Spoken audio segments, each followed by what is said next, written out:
Hello friends, welcome to all of you. Jeevan education के इस online platform में एक बार फिर से आप सबका स्वागत है। हम डिस्कस कर रहे थे सीएचओ से रिगार्डेड रफ्तार सीरीज, जिसके अंदर अभी तक हम कुछ सेशन डिस्कस कर चुके हैं। आज हमारा नेक्स्ट सेशन है, जिसके अंदर काफ़ी इंपॉर्टेंट क्वेश्चंस के बारे में डिस्कस अपन करेंगे, काफ़ी इंपॉर्टेंट टॉपिक्स के बारे में डिस्कस करेंगे। उनसे रिगार्डेड क्या क्या ऑप्शंस होते हैं, क्या क्या अल्टरनेट होते हैं, क्या क्या ऑब्जेक्टिव्स होते हैं, किस किस तरीके से क्वेश्चंस आपसे एग्जाम में पूछे जा सकते हैं, सभी कुछ अपन डिस्कस करेंगे एंड डिटेल से और रैशनलाइज क्वेश्चंस अपन डिस्कस करेंगे। ये सारे क्वेश्चन ऐसे क्वेश्चन है जो कि आपके एग्जाम पॉइंट ऑफ व्यू से 100% सेलेक्टेड क्वेश्चन है, जो कि आपके एग्जाम में पूछे जाते हैं रिपीटेडली। प्रीवियसली एग्जाम में भी पूछे हुए हैं और इस एग्जाम में भी पूछने की पूरी संभावना है। तो पूरे क्वेश्चंस को कंप्लीटली देखेंगे और कंप्लीटली समझेंगे। तो इस सेशन को फटाफट से लाइक और शेयर कर दीजिएगा। जो भी कैंडिडेट जुड़ चुके हैं एक बार से लाइक शेयर कर दीजिएगा, ताकि सभी तक सेशन पहुंच जाए, सभी सेशन का बेनिफिट ले सके। चलेगा, मैं सेशन को स्टार्ट करता हूं, लेकिन लाइक शेयर करते हुए चैनल को सब्सक्राइब जरूर कर लीजिएगा, जो भी पहली बार विजिट कर रहा है, ताकि आगे भी इसी तरीके से कंटिन्यू नोटिफिकेशन आप तक पहुंचे और आप सेशन में जुड़ सके। चलेगा, मैं स्टार्ट कर देता हूँ फटाफट से इस सेशन को।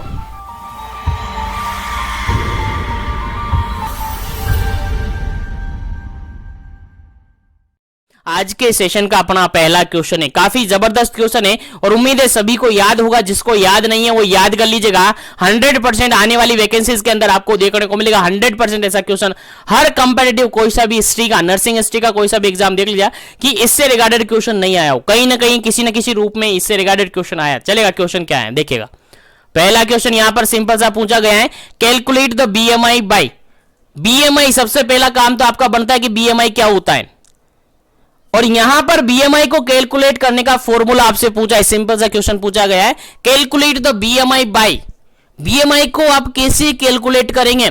तो सबसे पहले तो क्वेश्चन आपके माइंड में ये जाएगा कि बीएमआई होता क्या है। तो बीएमआई को जनरली अपन कहे तो बॉडी मास इंडेक्स कहते हैं। क्या कहते हैं जी? बॉडी मास इंडेक्स अपन इसको जनरली कहते हैं। पहले तो फुल फॉर्म आपको याद होनी चाहिए।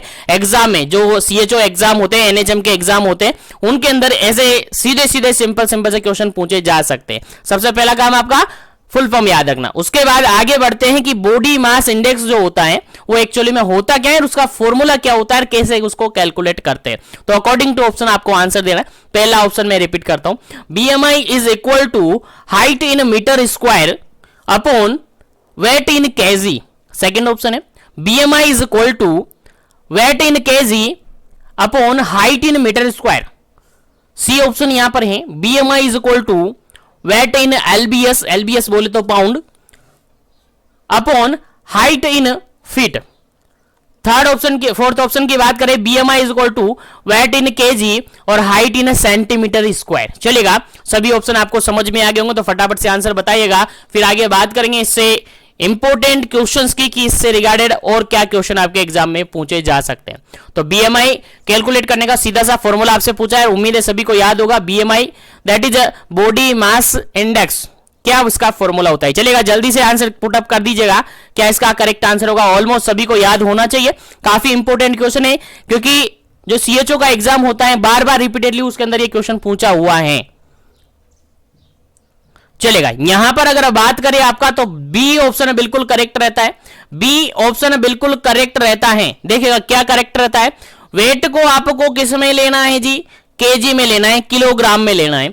और हाइट को किस में लेना है जी? मीटर में लेना है, मीटर के स्क्वायर कर लेना है, मीटर के स्क्वायर में लेना है। यानी जनरली अपन कह सकते हैं वेट अपॉन हाइट का स्क्वायर, वेट अपॉन हाइट का स्क्वायर। और वेट को आपको लेना है किलोग्राम में, केजी में लेना है, और हाइट को लेना है आपको मीटर में और उसका स्क्वायर। तो सिंपल सा फॉर्मूला आपके पास बन चुका है। देखिएगा, डायरेक्टली ऐसे भी करके भी आपको ऑप्शन में दिए जा सकते हैं, तो आपको समझ में आना चाहिए। तो बीएमआई सीधा सा अपन कहें, BMI is equal to weight upon height square, weight upon height square, या BMI is equal to KG upon metre square. दोनों ही सेम है, दोनों ही एक ही फॉर्मूला है। ठीक है, आ गया समझ में? तो देखेगा, बीएमआई समझ में आ गया। बीएमआई कैसे कैलकुलेट करेंगे? अगर किसी पर्सन का हमें बीएमआई कैलकुलेट करना है, कोई भी पर्सन मान के चलेगा, उसका बीएमआई हमें कैलकुलेट करना है, सबसे पहले आपको फाइंड आउट करना पड़ेगा कि उसका वेट कितना है। उसका वेट कितना है, उसके बाद आपको फाइंड आउट करना पड़ेगा कि उसकी हाइट कितनी है, और हाइट किस में लेनी है, आपको मीटर में लेनी है, वेट किस में लेना है, किलोग्राम में लेना है। ठीक है, याद रखे पहली बात ये। अब इतना जब आप पता कर लोगे तो फॉर्मूले में आप डाल दोगे वेट अपॉन हाइट स्क्वायर, यानी जो भी उसका वेट है उसके अपॉन में उसकी हाइट के स्क्वायर का, उसकी हाइट के स्क्वायर से क्या कर देंगे, डिवाइड कर देंगे। आपकी बीएमआई जो भी निकल कर आएगी उसका वैल्यू आपके सामने आ जाएगा। उम्मीद है समझ में आ गया होगा। बिल्कुल सारे टॉपिक को कवर अप करके चलेंगे और बिल्कुल सारी जानकारी लेते हुए चलेंगे। ठीक है, चलेगा, समझ में आ गया। तो इस क्वेश्चन का राइट आंसर क्या हो जाता है आपका, B option is correct answer. Weight in KG upon height in metre square, अगर वेट केजी में लेकर उसको हाइट मीटर स्क्वायर से क्या कर देंगे, डिवाइड अपन कर देते हैं, तो आपका बीएमआई कैलकुलेट हो जाता है। क्या हो जाता है जी, बीएमआई कैलकुलेट हो जाता है। चलिएगा आगे बढ़ जाते हैं अपन नेक्स्ट क्वेश्चन पर, लेकिन उससे पहले यहां से आपके एग्जाम में क्वेश्चन और पूछे जा सकते हैं, वो भी अपन देख लेते हैं, वो भी अपन क्या कर लेते हैं, देख लेते हैं, समझ लेते हैं। चलेगा, सबसे पहले यहां से क्वेश्चन आपसे पूछा जाएगा, सर नॉर्मल बीएमआई कितनी होती है। कोई भी पर्सन है, कोई भी हेल्दी पर्सन है, उसकी नॉर्मल बीएमआई कितनी होगी। चलिए देखते हैं, जानकारी ले लेते हैं।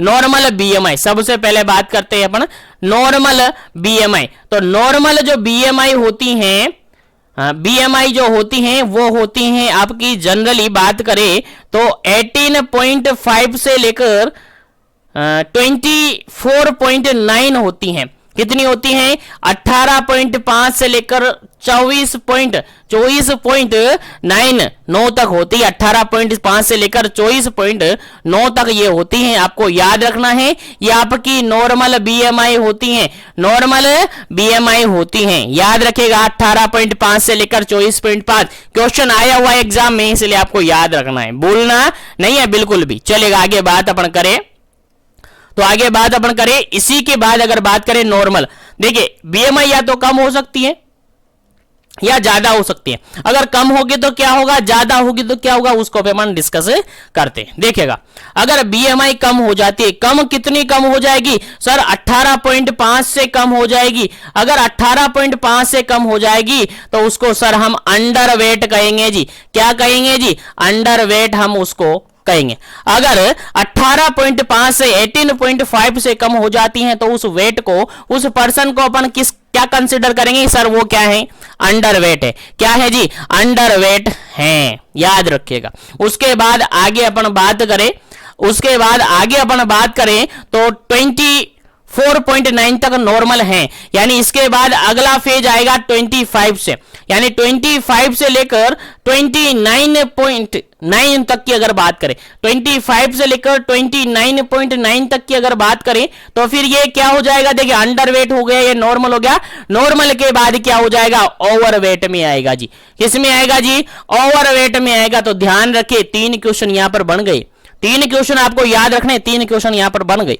आगे बात अपन करें तो देखिएगा यहाँ पर 29.9 है, यहाँ पर 29.9 है, यहां तक ओवरवेट में कंसीडर किया है। लेकिन अगर 29.9 से ज्यादा हो गया है, मतलब 30 हो गया है और 30 से ज्यादा हो गया है, तो ऐसी कंडीशन को अपन क्या कहते हैं जी, ओबेस कहते हैं, ओबेसिटी कहते हैं। क्वेश्चन आपके एग्जाम में पूछा जा सकता है, एक ओबेस पर्सन है तो आप कितनी बीएमआई कंसीडर करेंगे। तो सीधा सा आंसर आपका जाएगा सर, वहां पर हम कंसीडर करेंगे कि उस पर्सन की जो बीएमआई है वो 30 से ज्यादा होगी, मोर देन 30 बीएमआई से ज्यादा होगी, तो हम कंसीडर करेंगे कि वो पर्सन कैसा है, ओबेस है। वो पर्सन कैसा है, ओबेस है। ओबेस मतलब कि मोटा है, ओबेस मतलब कि मोटा है, याद रखिए, भूलना नहीं है। अब यहां पर आगे मैं यहीं पर बताना चाहूंगा आपको कि ओबेसिटी अगर बात करें तो ओबेसिटी को भी अपन 3 तरीके से कन्वर्ट कर सकते हैं, 3 तरीके से कंसीडर कर सकते हैं ओबेस पर्सन को। देखिएगा, ओबेस पर्सन को अगर बात अपन करें तो ओबेस पर्सन को भी 3 तरीके से कंसीडर अपन करेंगे, टाइप फर्स्ट, टाइप सेकंड और टाइप थर्ड। देखिएगा, फर्स्ट क्लास की अगर बात करें, क्लास फर्स्ट की अगर बात करें ओबेसिटी की, तो इसके अंदर जनरली जो बीएमआई को कंसीडर किया गया है वो किया गया है 30 से लेकर 34.9 तक बीएमआई अगर है, 30 से लेकर 34.9 तक अगर बीएमआई है तो उसको अपन जनरली कहते हैं क्लास फर्स्ट का obesity, class first obese person उसको अपन कहते हैं। लेकिन अगर बीएमआई लेकिन अगर बीएमआई 35 से ज्यादा और 39.9 तक पहुंच जाती है तो उसको क्लास सेकंड में कंसीडर किया जाता है। किस में? क्लास सेकंड में कंसीडर किया जाता है। और अगर बीएमआई इक्वल टू और मोर देन 40 हो जाए, बीएमआई इक्वल टू और मोर देन 40 हो जाए तो उसको थर्ड क्लास का अपन ओबेसिटी बोलते हैं। यानी काफी ज्यादा मोटापा यहां पर आ जाता है, काफी ज्यादा ओबेसिटी यहां पर हो जाती है। उम्मीद है सभी क्वेश्चन कवर अप हो चुके हैं, सभी क्वेश्चन आपको समझ में आ गए। सबसे पहला क्वेश्चन पढ़ा, बीएमआई क्या होती है, आपको समझ में आ गया। BMI that is a body mass index होती है, फुल फॉर्म समझ में आ गया। फॉर्मूले की अगर अपन बात करें तो फॉर्मूला सीधा सा हमने डिस्कस किया था कि आपको हाइट को तो सॉरी वेट को लेना है पहले केजी में और उसको डिवाइड कर देना है आपकी हाइट के मीटर स्क्वायर से। आपकी हाइट के स्क्वायर से क्या कर देना है, डिवाइड कर देना है, तो आपका क्या निकल कर आ जाएगा, बीएमआई निकल कर आ जाएगा। उसके बाद हमने डिस्कस किया नॉर्मल बीएमआई। नॉर्मल बीएमआई आपकी होती है 18.5 से लेकर 24.9। याद रखना है, इंपॉर्टेंट क्वेश्चन है, स्टार बनाकर रख लीजिएगा। उसके बाद इसकी बात अगर करें तो अगर बीएमआई कम हो जाती है, कम कितनी सर 18.5 से 18.5 से कम हो जाती है तो उसको अंडरवेट कहेंगे। और अगर बीएमआई 24.9 से ज्यादा हो जाती है और कहां तक 29.9 तक अगर रह जाती है तो वो ओवरवेट में आता है। और अगर 30 से ज्यादा निकल जाती है तो ओबेसिटी में आ जाता है। ओबेसिटी को आगे जाकर 3 क्लासेज में अपने डिवाइड किया। क्लास फर्स्ट जिसके अंदर 30 से लेकर 34.9 बीएमआई रहेगी। सेकंड क्लास की बात करें 35 से लेकर 39.9 तक की मानी जाएगी। और ओबेसिटी थर्ड क्लास की अगर अपन बात करें तो मोर देन और इक्वल टू 40 बीएमआई अगर हो जाएगी तो उसको अपन थर्ड क्लास के अंदर शामिल करेंगे। तो उम्मीद है यहां तक का पहला क्वेश्चन कंप्लीटली समझ में घुस गया होगा आपके भेजे में। चलिएगा आगे बढ़ता हूं, लेकिन जो भी क्लास में जुड़े हुए हैं क्लास को लाइक शेयर करते रहिएगा ताकि सभी तक पहुंच जाए, सभी क्लास का बेनिफिट ले सके। साथ ही चैनल को सब्सक्राइब नहीं किया तो कर लीजिएगा। चलिएगा नेक्स्ट क्वेश्चन की बात कर लेते हैं।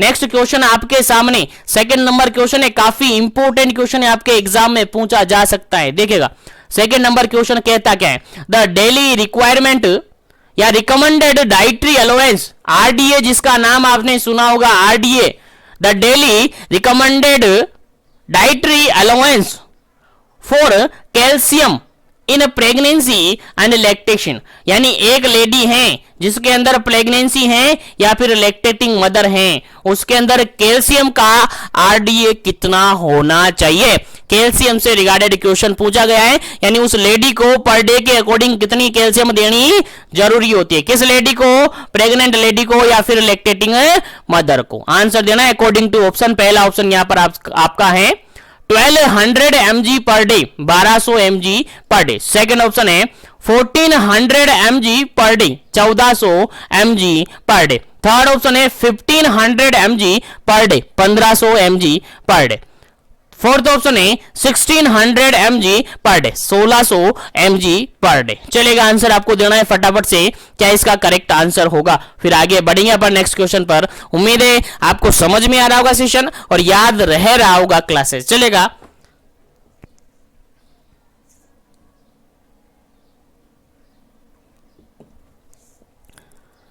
चलेगा यहां पर अगर बात अपन करें बिल्कुल करेक्ट ऑप्शन की तो करेक्ट आंसर रहेगा आपका ऑप्शन नंबर फर्स्ट।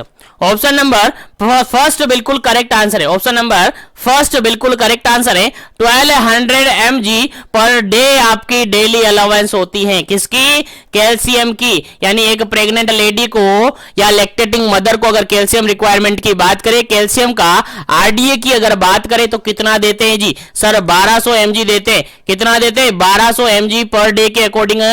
याद रखना है, आपको याद रखना है क्योंकि एग्जाम में पूछा जाएगा। चलिएगा आगे बढ़ते हैं नेक्स्ट क्वेश्चन पर। उम्मीद है क्वेश्चन समझ में आ गया।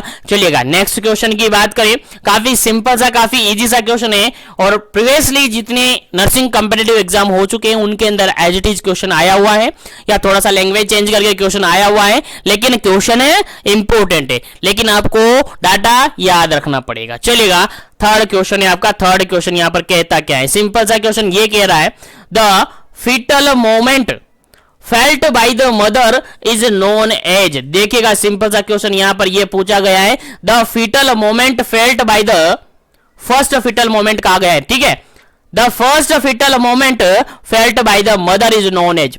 एक मदर है, प्रेग्नेंट लेडी है, और प्रेग्नेंट लेडी को सबसे पहला मोमेंट फील हुआ है अपने बेबी का, फीटस का पहला मोमेंट फील हुआ है, मोमेंट फील हुआ है यानी बच्चे की हलचल हुई है, बच्चे ने लात मारी है। तो बताइए उसको अपन क्या कहते हैं? आंसर आपको देना है, ऑप्शन आपके सामने है। पहला ऑप्शन देखिएगा चैडविक साइन अपन उसको कहेंगे। थर्ड सेकंड ऑप्शन देखेगा ओशियंडर साइन अपन उसको कहेंगे। थर्ड ऑप्शन देखेगा क्विकनिंग हम उसको कहेंगे, और फोर्थ ऑप्शन यहां पर देखेगा गोडेल साइन हम उसको कहेंगे। चलेगा, एक प्रेग्नेंट लेडी है, उसको फर्स्ट फिटल मोमेंट फील हुआ है अपने बेबी का, तो हम उसको क्या कहेंगे? आंसर आपको देना है फटाफट से, क्या इसका करेक्ट आंसर होगा?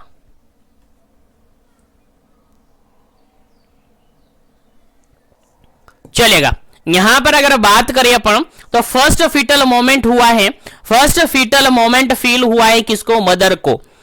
तो उसको अपन कहते हैं जनरली, क्या कहते हैं जी? बिल्कुल उसको कहते हैं ऑप्शन नंबर सी कहते हैं। सभी को आंसर देना है। कॉन्फिडेंस जब ही जनरेट होगा जब आप क्वेश्चन का आंसर करेंगे। क्वेश्चन का अगर आंसर आप करते हैं और आपका सही निकले या गलत निकले वो बाद की बात है, लेकिन क्वेश्चन जब तक आप नहीं करेंगे, क्वेश्चन का आंसर आप जब तक नहीं करेंगे, आपका कॉन्फिडेंस नहीं बढ़ेगा। मैं कहता हूं इसलिए क्वेश्चन का आंसर जरूर करना चाहिए, चाहे गलत निकले चाहे सही निकले। यहां गलत हो जाएगा दुख नहीं है, लेकिन एग्जाम में गलत हो जाए बहुत दुख होता है। एक क्वेश्चन भी गलत हो जाए बहुत दुख होता है, क्योंकि अभी रिसेंटली जो बीपीसीसीएचएन का एग्जाम हुआ उसमें काफी सारे लोग ऐसे हैं जिन्होंने मुझे कमेंट्स किया, मुझे मैसेज किया कि सर 70 आ जाते हमारे, लेकिन एक क्वेश्चन हमने गलती से गलत कर दिया। 70 क्वेश्चन सही हो जाते, लेकिन एक क्वेश्चन गलती से गलती हो गया कि हमने पेपर में सही भर दिया, गोला गलत भर दिया। तो गलती ना करे, गलती नहीं करे। मैंने यही कहा था एग्जाम में जाने से पहले भी, सबसे कहा था, मैसेज भी डाला था मैंने कि क्वेश्चन को 3 बार देखिए, गोला भरने में ज्यादा जल्दबाजी ना करे, क्योंकि टाइमिंग आपके पास सफिशिएंट है। और बहुत से लोगों ने तो ये भी कहा मुझे कि सर हमने केवल और केवल 20 मिनट में पेपर सॉल्व कर लिया था। 2 घंटे का पेपर केवल 20 मिनट में हमने सोल्व कर लिया था। क्या कॉन्फिडेंस है?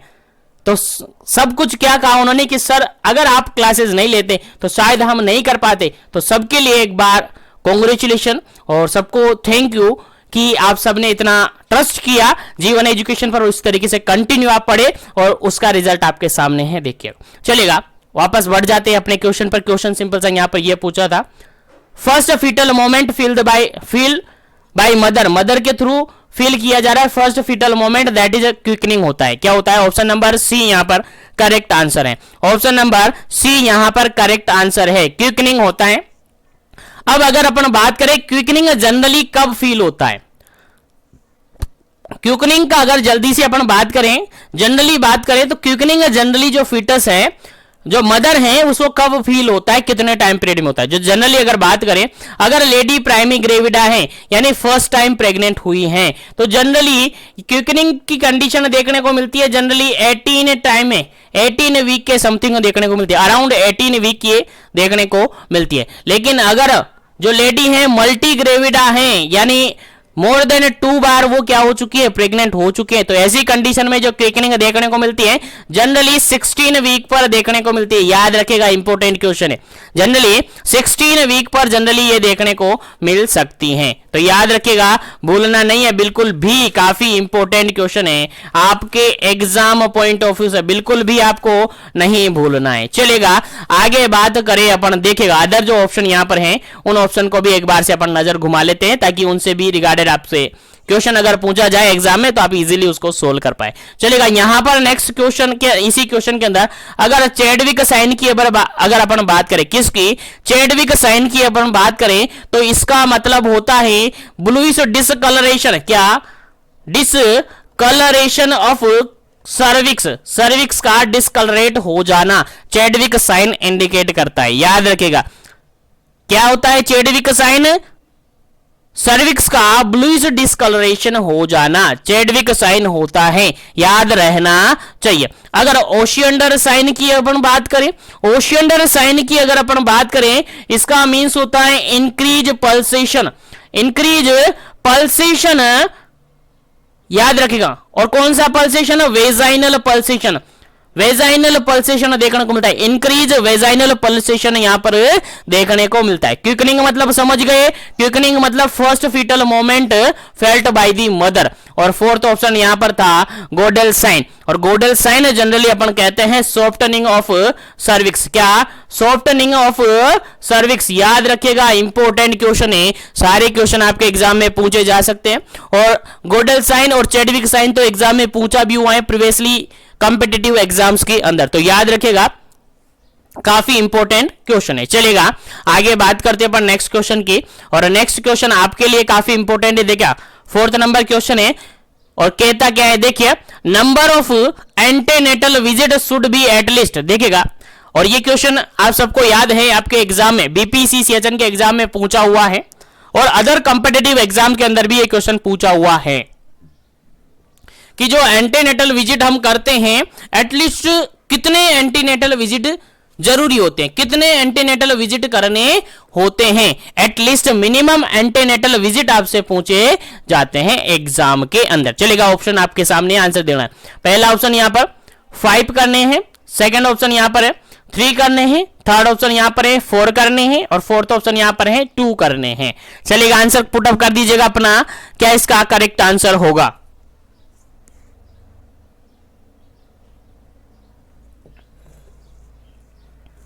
चलेगा, और जो भी बीपीसीसीएचएन का प्रिपरेशन करे, जिनका भी एग्जाम है मार्च के अंदर, तो वो अपनी तैयारी को इसी तरीके से कंटिन्यू बनाए रखे, और जितनी भी क्लासेस हो रखी है प्रीवियसली, उन क्लासेस को एटलीस्ट एक बार जरूर देख ले, ताकि सारी क्लासेस आपको विजिट हो जाए, उसके बाद कोई भी क्वेश्चन आपका छूट ना पाए, क्योंकि सारा कवरअप हमने कर दिया है, सारे क्वेश्चन हमने ले लिए हैं, पूरा सिलेबस आपको अवेलेबल करवा दिया गया है। चलेगा, इसकी अगर अपन बात करें इस क्वेश्चन का करेक्ट आंसर की, तो इस क्वेश्चन का आपका करेक्ट आंसर होता है ऑप्शन नंबर सी। क्या होता है जी? ऑप्शन नंबर सी होता है। टोटल एंटेनेटल जो चेकअप करवाए जाते हैं, मिनिमम एंटेनेटल चेकअप करवाए जाते हैं, वो 4 करवाए जाते हैं। कितने करवाए जाते हैं जी? 4 करवाए जाते हैं। अब कब कब करवाए जाते हैं अपन देख लेते हैं। कितने चेकअप होंगे? 4 होंगे। देखिएगा, पहला चेकअप होता है आपका, और यहां से क्वेश्चन पूछा हुआ है कि फर्स्ट एंटेनेटल चेकअप कब करवाना होता है। फर्स्ट एंटेनेटल चेकअप आपका विद इन 12 वीक कंप्लीट हो जाना चाहिए, या एज सून एज पॉसिबल आपको याद रखना है। एज सून एज पॉसिबल या सस्पेक्टेड, जैसे ही आपको लगता है कि प्रेगनेंसी हो सकती है, एज सून एज पॉसिबल आपको क्या करवा लेना है? फर्स्ट एंटीनेटल विजिट कंप्लीट करवा लेना है। याद रहना चाहिए, ये क्वेश्चन आपके एग्जाम में पूछा हुआ है, तो आपको याद होना चाहिए। तो 12 वीक, विद इन 12 वीक आप करवा सकते हैं। अगर नहीं करवा पाए, अगर पहले आपको पता चल गया कि प्रेगनेंसी कंसीव हो चुके हैं, तो पहले कभी भी आप करवा सकते हैं, लेकिन विद इन 12 वीक में करवा लेना चाहिए। उसके बाद आगे बात करें सेकेंड एंटीनेटल चेकअप की, तो सेकंड एंटीनेटल चेकअप आपका करवाया जाता है 14 से लेकर 26 वीक पर। याद रखना चाहिए आपको, याद रखना है आपको, यहां से भी क्वेश्चन आपके एग्जाम में पूछा जा सकता है। सेकंड एंटीनेटल चेकअप कब करवाया जाना होता है? आपका आंसर जाएगा सर 14 से लेकर 26 वीक पर, 14 से लेकर 26 सप्ताह के अंदर करवा लेना चाहिए। उसके अलावा थर्ड एंटीनेटल चेकअप की अगर अपन बात करें, थर्ड एंटीनेटल चेकअप की बात करें, तो ये करवाया जाता है 28 से लेकर 36 वीक पर, 28 से लेकर 36 वीक के अंदर करवा लेना चाहिए आपका थर्ड एंटीनेटल चेकअप। अगर फोर्थ एंटीनेटल चेकअप की अपन बात करें, फोर्थ एंटीनेटल चेकअप की अपन बात करें, तो ये करवा लेना चाहिए आपके 36 वीक कंप्लीट होने से लेकर डिलीवरी तक करवा लेना चाहिए। कब तक? जब तक डिलीवरी नहीं होती है, वहां तक टर्म कंडीशन भी याद रखिए। लेकिन कौन सी कंडीशन है?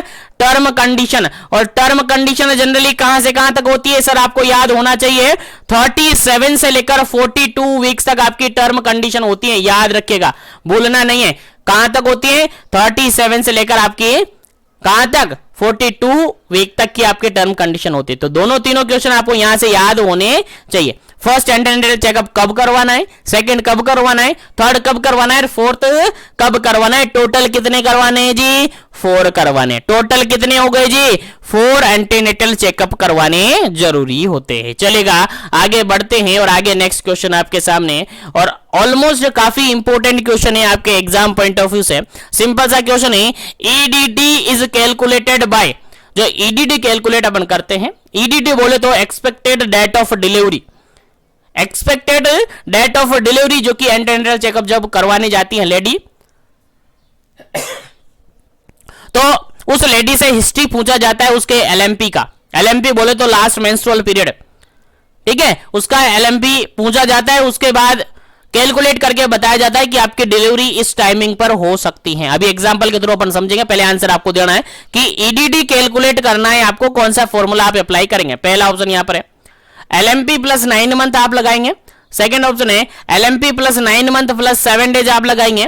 थर्ड ऑप्शन है LMP plus 9 month plus 7 week आप लगाएंगे। और फोर्थ ऑप्शन है LMP plus 9 month plus 10 days आप लगाएंगे। कौन सा फॉर्मूला आप अप्लाई करेंगे कि आपकी ईडीडी कैलकुलेट हो जाएगी इजीली? चलेगा, आंसर दीजिएगा, क्या इसका करेक्ट आंसर होगा?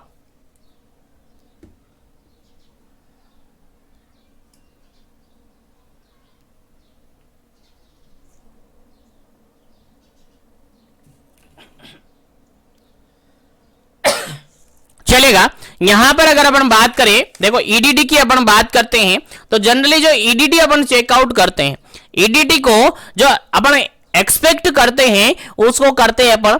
ऑप्शन नंबर यहां पर आपका बिल्कुल सही रहेगा, ऑप्शन नंबर बी बिल्कुल करेक्ट आंसर रहेगा।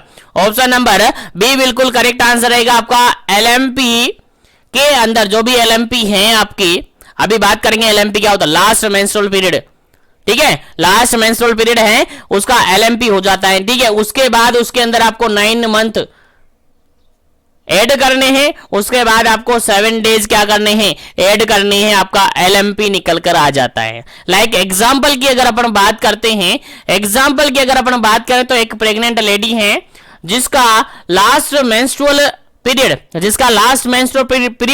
यानी एलएमपी जो था वो था आपका 2 जनवरी को और 2021 को। चलिएगा, बताइए, कैलकुलेट कीजिएगा, आप कैलकुलेट कीजिएगा डिलीवरी कब होगी उसकी, उसका ईडीडी क्या होगा। देखिएगा 2 जनवरी 2021 2/1/2021 को उसका एलएमपी था। अब उसकी डिलीवरी कब होगी, फटाफट से कैलकुलेट करके आंसर पुटअप कीजिएगा। कमेंट सेक्शन आपके लिए खाली है, फटाफट से आंसर दीजिएगा। चलेगा, यहां पर अगर बात अपन करते हैं तो देखिएगा, जोड़िए 2, 1 और 21। 2 इसके अंदर देखिएगा डेट में आप क्या जोड़ना है, क्या जोड़ना है आपको, देखिएगा सबसे पहला 2, 1 और 22 1 यहां पर है, ठीक है। इसके अंदर आपको क्या ऐड करना है, ये तो आपका एलएमपी हो गया, तो एलएमपी में आपको क्या ऐड करना है, 9 मंथ ऐड करना है। क्या करना है जी, 9 मंथ ऐड करना है और 7 डे आप ऐड कर देना है। क्या करना है, 7 डे आप ऐड करना है। तो इस 7 डे को पहले आपके डेट के अंदर ऐड कर लीजिएगा। तो 2 के बाद 7 ऐड करेंगे तो कितना हो गया आपका, 9 हो गया। 9 हो गया, कितना आ गया, 2 में आपने 7 ऐड किया तो 9 हो गए। उसके बाद आपने मंथ की बात करी तो मंथ यहां पर कितना है, 1 में आप 9 ऐड करेंगे तो कितना हो गया, 10 हो गया। और यहां पर देखिएगा 22 तो सेम ही रहेगा, क्योंकि अभी महीना, क्योंकि अब आपका ईयर चेंज नहीं हुआ है। तो क्या होगी, डिलीवरी कब होगी उस लेडी की, 9/10/2021 के समथिंग उसकी डिलीवरी होगी। अब बिल्कुल एक्सपेक्ट है क्या, बिल्कुल 100% सही है क्या ईडीडी की, ईडीडी पर एक डिलीवरी होती है। तो जरूरी नहीं है कि हर लेडी की ईडीडी के दिन ही डिलीवरी हो, किसी का पहले हो जाती है 1 वीक, किसी का 1 वीक बाद में हो जाती है। तो अराउंड 1 वीक का फैसला लेकर चलते हैं, लेकिन काफी ज्यादा केसेस में ऐसा नहीं हुआ है, लेकिन कुछ केसेस में ऐसा होता है कि जितने ईडीडी कैलकुलेट हुई उसी दिन उसकी डिलीवरी हो जाती है। तो इस तरीके से आप ईडीडी कैलकुलेट कर सकते हैं। उम्मीद है समझ में आ गया है। तो आगे बढ़ जाते हैं अपना नेक्स्ट क्वेश्चन पर, और नेक्स्ट क्वेश्चन सिंपल सा यहां पर पूछा गया है। देखिएगा नेक्स्ट क्वेश्चन है सिंपल सा, यहां पर आपके सामने पूछा गया है, reason of fundal height less than the period of gestation. Question simple सा ये पूछा है, रीजन कारण आपसे पूछा गया है, fundal height less than the period of gestation, यानी नॉर्मल जो गेस्टेशन के according to gestation period, according to period of gestation अगर बात करें तो फंडल हाइट एक फिक्स लेवल पर होती है। आप सबको याद होगा, जिसको याद नहीं है वो याद रखेगा, क्योंकि मैंने पहले भी प्रीवियसली क्लासेस के अंदर भी बता रखा है कि जो फंडल हाइट है किस लेवल पर कहां पर होती है, आपको याद होना चाहिए। लेकिन क्वेश्चन यहां पर ये पूछा है कि नॉर्मल रेंज में, नॉर्मल लेवल पर होनी चाहिए आपकी क्या फंडल हाइट, लेकिन नॉर्मल नहीं है, लेस देन रह गई है। क्या रह गई है? लेस देन रह गई है, तो उसका कारण आपको बताना है। फटाफट से आंसर दीजिए अकॉर्डिंग टू ऑप्शन, क्या करेक्ट आंसर होगा। पहला ऑप्शन है यहां पर multi pregnancy, multiple pregnancy, second option है लार्ज बेबी, थर्ड ऑप्शन है मिस्ड अबॉर्शन, और फोर्थ ऑप्शन है यहां पर पॉलीहाइड्रोएमनियास। चलिएगा, आंसर आपको देना है, क्या इसका करेक्ट आंसर होगा। उम्मीद है सभी को आंसर पता होगा, सभी को याद होगा। चलिएगा, आंसर दीजिएगा। फंडल हाइट का कम रह जाना क्या इंडिकेट करता है और किसके कारण से होता है? फटाफट से आंसर दीजिएगा, क्या इसका करेक्ट आंसर होगा। फिर आगे बात करेंगे अपन, जल्दी कीजिएगा, क्या इसका करेक्ट आंसर होगा।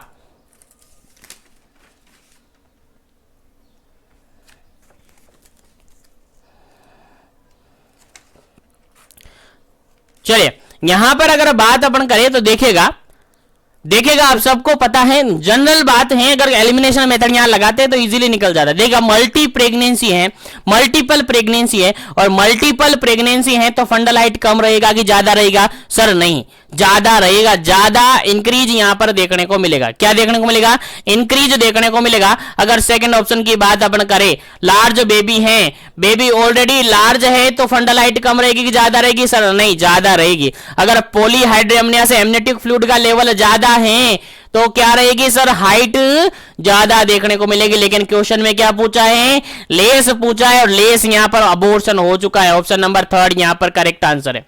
ऑप्शन नंबर थर्ड यहां पर करेक्ट आंसर है, क्योंकि लेडी के अंदर क्या हो चुका है? अबॉर्शन हो चुका है, और अबॉर्शन हो चुका है तो उसकी फंडल हाइट कम रहेगी कि ज्यादा रहेगी? सर नहीं, अबॉर्शन हो चुका है तो फंडल हाइट क्या हो जाएगी?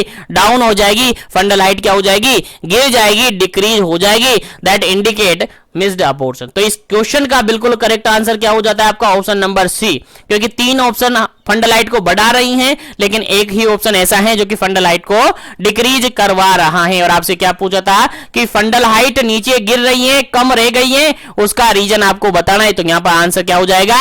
मिस्ड अबॉर्शन करेक्ट आंसर है, बिल्कुल याद रखना है, आपको भूलना नहीं है। इसी से रिगार्डेड क्वेश्चन आपसे पूछा जा सकता है, हाइट इंक्रीज होने का भी पूछा जा सकता है, और डिक्रीज होने का, लेस देन रहने का भी पूछा जा सकता है। तो याद रखना है, आपको भूलना नहीं है। चलेगा, नेक्स्ट क्वेश्चन की बात करते हैं।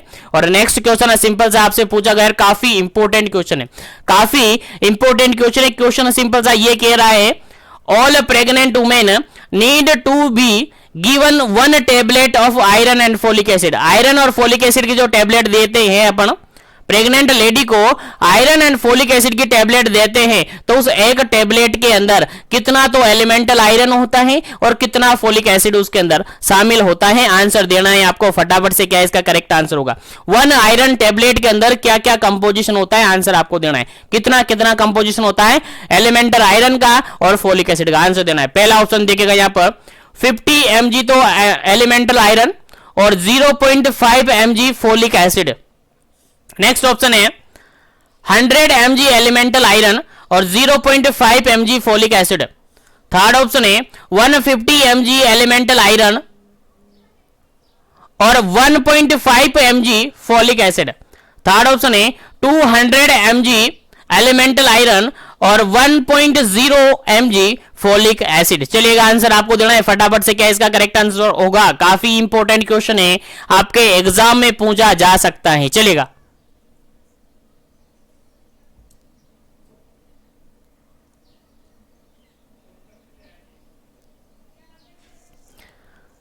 चलेगा, यहां पर अगर बिल्कुल करेक्ट आंसर की अपन बात करें तो देखेगा बिल्कुल करेक्ट आंसर होगा आपका ऑप्शन नंबर बी, बिल्कुल करेक्ट आंसर होगा।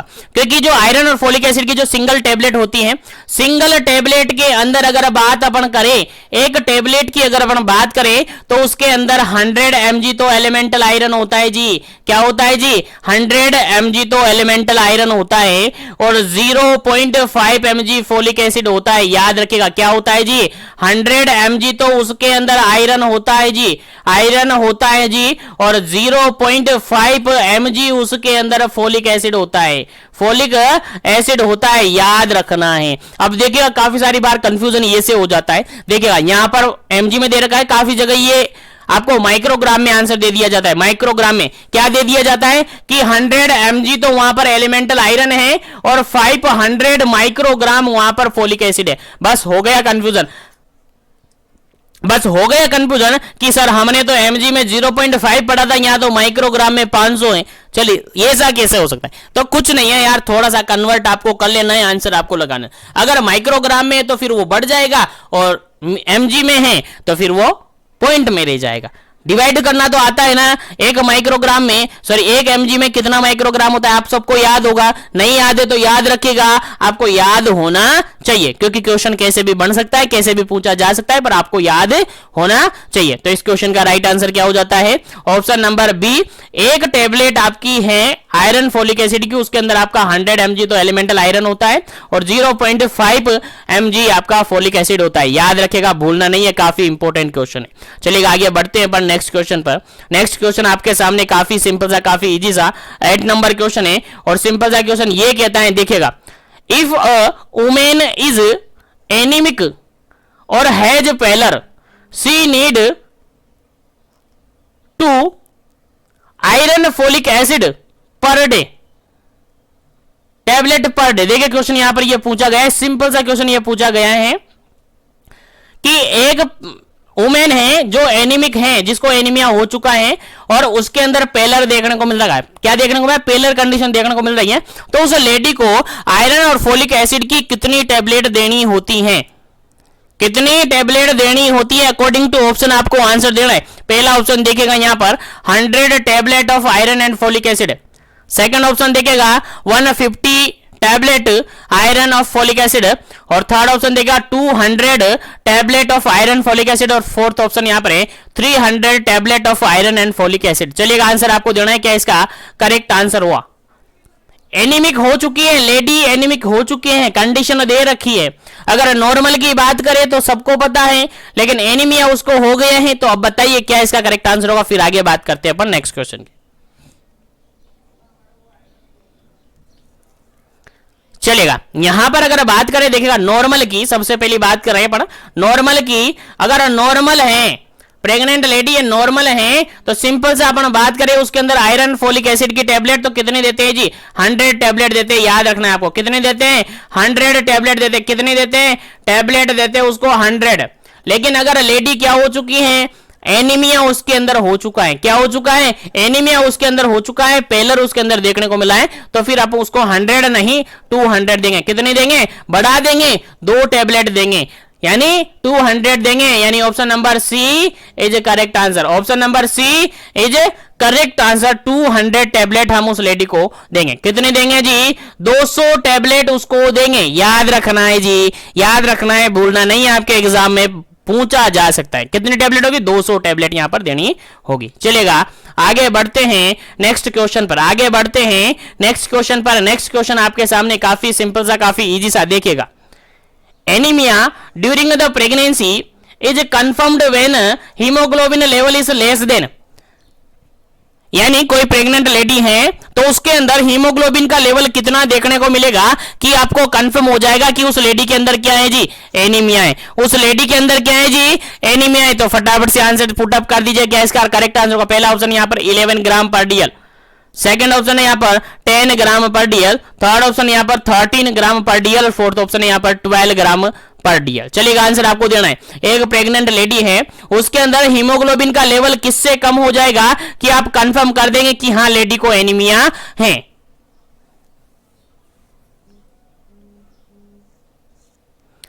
चलेगा यहां पर अगर बिल्कुल करेक्ट आंसर की अपन बात करें, करेक्ट आंसर की अपन बात करें तो ऑप्शन नंबर फर्स्ट यहां पर बिल्कुल करेक्ट आंसर है। ऑप्शन नंबर फर्स्ट यहां पर बिल्कुल करेक्ट आंसर है। डब्ल्यूएचओ ने भी इस बात को डिफाइन कर दिया गया है, डब्ल्यूएचओ वर्ल्ड हेल्थ ऑर्गेनाइजेशन ने भी इस बात को डिफाइन कर दिया है कि अगर प्रेग्नेंट लेडी है, अगर प्रेग्नेंट लेडी है और उसके अंदर अगर हीमोग्लोबिन का लेवल, एचबी का लेवल अगर 11 ग्राम पर डीएल से कम हो जाए, कितना? 0 या 11 ग्राम पर डीएल से कम हो जाए तो उसको अपन क्या कंसीडर कर सकते हैं, एनीमिया कंसीडर कर सकते हैं। याद रखिएगा, भूलना नहीं है, याद रखिएगा, भूलना नहीं है। डब्ल्यूएचओ ने भी इस बात को डिफाइन कर दिया गया है, डब्ल्यूएचओ ने भी इस बात को डिफाइन कर दिया है कि अगर प्रेग्नेंट लेडी है और उसके अंदर हीमोग्लोबिन का लेवल, एचबी का लेवल अगर 11 ग्राम पर डीएल से कम हो जाता है तो उसको अपन एनीमिया कंसिडर कर सकते हैं। याद रखिएगा, भूलना नहीं है। चलेगा, आगे बात करते हैं अपन नेक्स्ट क्वेश्चन पर, आगे बात करते हैं अपन नेक्स्ट क्वेश्चन पर। और नेक्स्ट क्वेश्चन आपके सामने देखिएगा क्या है, क्या गजब क्वेश्चन है। और उम्मीद है सभी को याद है, उम्मीद है सभी को याद है। जिसको याद नहीं है, याद रखना है, क्वेश्चन आपके एग्जाम में पूछा जाता है, हर बार एग्जाम में हर बार पूछा जाता है। चलेगा, देखिए, the dose of TT injection, TT injection जो लगाते, टिटनस टॉक्साइड जो होता है, जानते हो टीटी, बिल्कुल जानते होंगे सब यार। चलेगा, द टीटी क्या डोज आपसे पूछा है, dose of TT injection to be given to the pregnant women. Pregnant women के लिए टीटी का जो इंजेक्शन लगाया जाता है, टिटनस टॉक्साइड का जो इंजेक्शन लगाया जाता है, उसका अमाउंट आपसे पूछा है, कितना डोज उसको लगाया जाता है, कितना डोज उसका लगाया जाता है। और जनरली आप सबको पता है यार, टीटी का इंजेक्शन कितने डोज में लगता है, फटाफट से आंसर पुट अप कर दीजिएगा। ऑप्शन फर्स्ट है 0.05 ml, सेकंड ऑप्शन है 1.5 ml, थर्ड ऑप्शन है 0.5 ml और फोर्थ ऑप्शन है यहां पर 0.25 ml। चलेगा, आंसर आपको देना है फटाफट से, क्या इसका करेक्ट आंसर है, ताकि अपन आगे बढ़े नेक्स्ट क्वेश्चन पर।